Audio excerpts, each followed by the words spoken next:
Welcome to Power Up, the podcast that uncovers the unique challenges women leaders face today. Join your hosts, Nat and Kristen, as we dive into the tough topics and provide actionable insights you can apply right now. Don't forget to hit subscribe so you don't miss any episodes.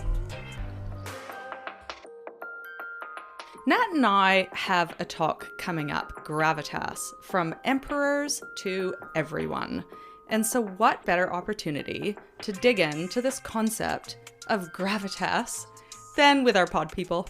Let's get our gravitas on. Well, this kind of came out with the executive presence mini masterclass we did as part of the Powrsuit membership network. And we just think there's so much content in this executive presence. And one of the, key traits of executive presence is gravitas. Yeah, I think, and it's funny, gravitas, like most things, is like yellow cars. As soon as you start thinking about it, you notice it everywhere. I've been obsessed with The West Wing over the weekend. Actually, yes. I've been trying to get my girlfriend to watch it for months. And at one point, I did accuse her of being too dumb to understand it when she didn't like the first episode. However, we've moved on. We're now in the midst of season 2. Well, she was like, maybe I will be, maybe I'm not. She doesn't care when I get aggressive about trying to force her to watch my favorite show. But I analyze it for gravitas the whole time because, and there are some really interesting elements of it. Obviously, President Bartlet is like a great showcase of someone with gravitas. However, I do think sometimes it goes borderline over to being kind of not cool. And I don't mean like cool as in stylish or sophisticated. I mean cool as in he's kind of a bit rude.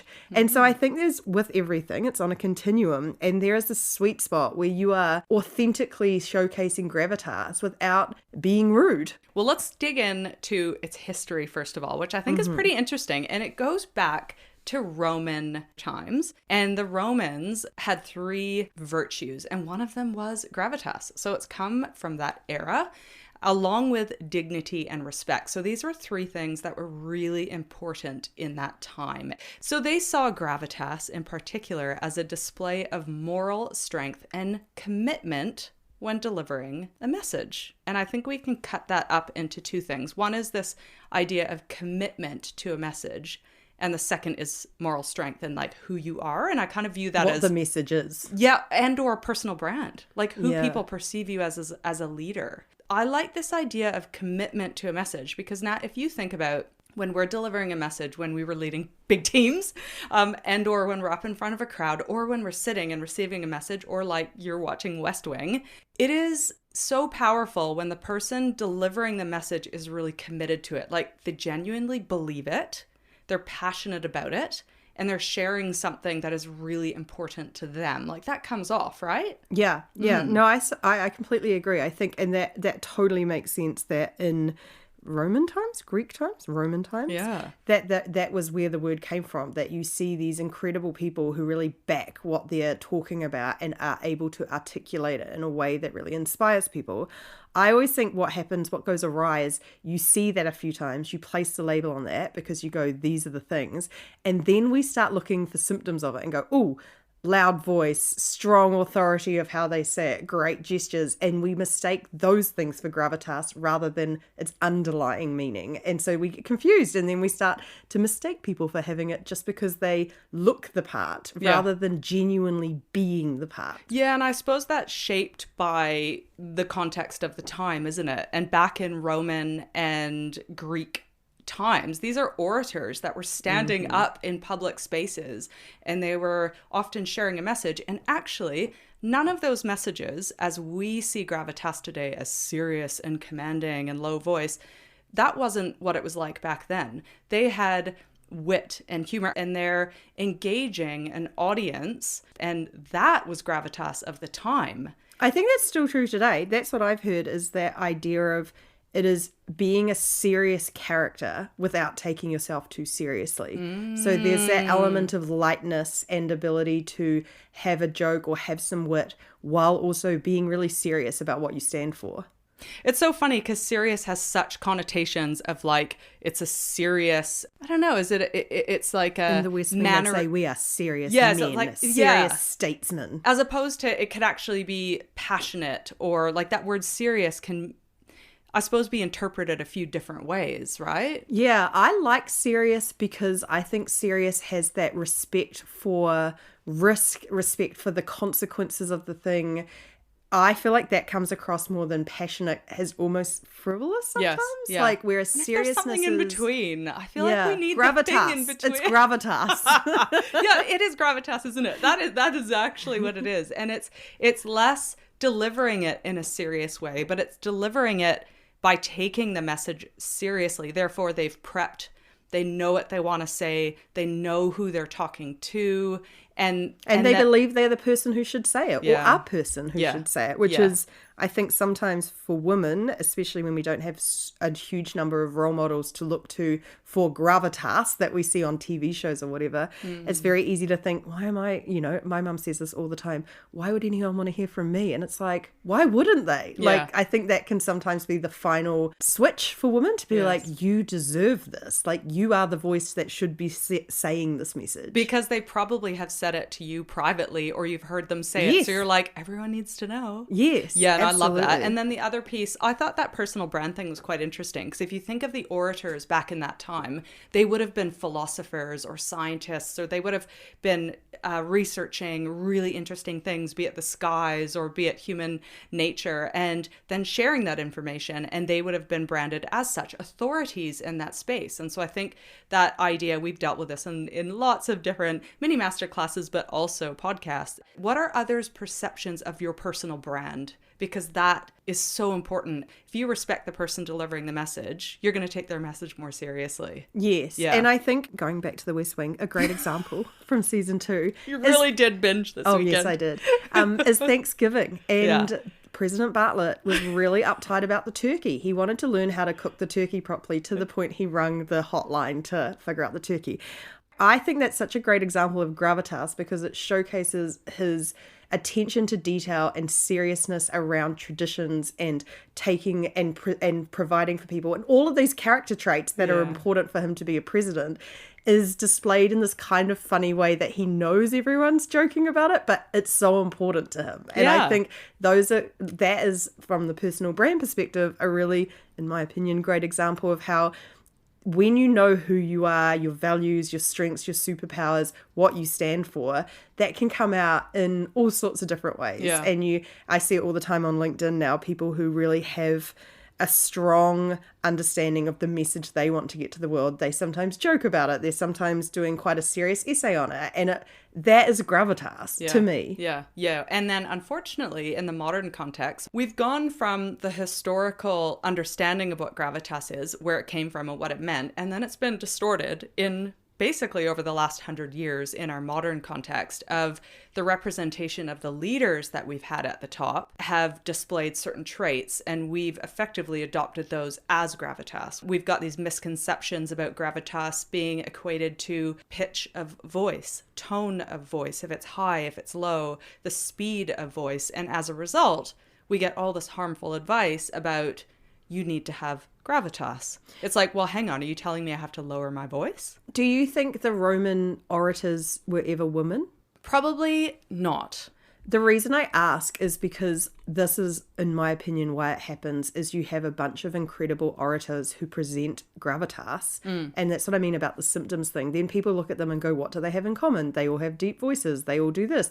That's gravitas. And it's, no, that's not. That's just what unified all those different people who had it. Yes. And so then we start to look for those traits rather than the underlying trait, which is where women, again, go awry, because no one in Roman times, and actually up until very recently in leadership positions, were women. So we didn't look or act like anyone who they were trying to model it off. Yes. Yes. If anything, that gives women a huge opportunity to embrace gravitas and what it actually is intended to mean, which is, again, preparation of the message, deeply caring about the message.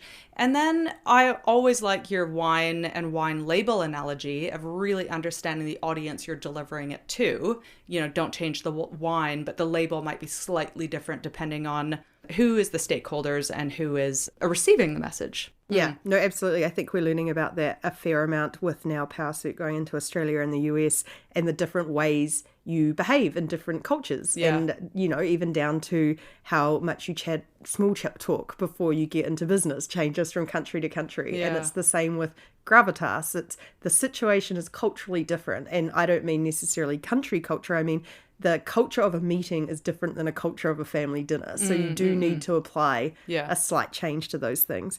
So should we move to some examples of how you might embody gravitas? And by this, we don't mean those symptoms. We don't mean lowering your voice or looking the part. We mean genuinely, when you have something to say to the world, saying it in a way that conveys that you find it serious, but maybe not that you're boring. That you actually can take yourself a bit lightly and be open-minded, but you really do inspire people. Yeah, let's do it. Great. You start with the first tip. Yeah, I'd like to start with Jacinda as an example. Jacinda Ardern, our ex-Prime Minister. And I think this is a great example of gravitas in the early days of COVID, when a lot of leaders nationally were showing the seriousness of the situation by kind of telling their populations off, telling them to go inside, berating them for breaking the rules.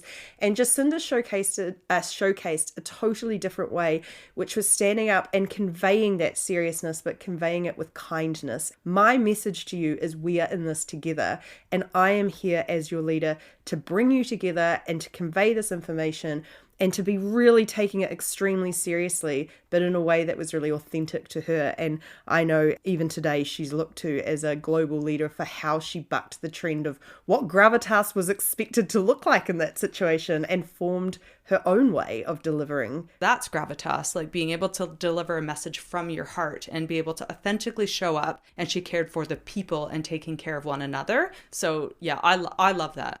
Gravitas shown differently, I suppose. Yeah. I am going to talk about confidence equals caring. And when you care about a message, you are able to communicate it in a way with confidence. Just automatically. That probably doesn't make sense, does it? No, I know what you mean. Is leaning into caring, to actually engage with how you feel about something and be present when you're talking about it or when the topic comes up, because that engagement in it. Yeah, I think it's this desire to add value, right? Like you are sharing something in order to connect, or in order to share knowledge, or in order to inspire, or another to humor people, but you've got this intention to share a message, and therefore you unknowingly have gravitas. And I suppose all I'm trying to get people to recognize is go, oh yeah, I do that naturally all the time. So in a meeting context, if I can translate the same caring to the message that I'm sharing, that ultimately is gravitas.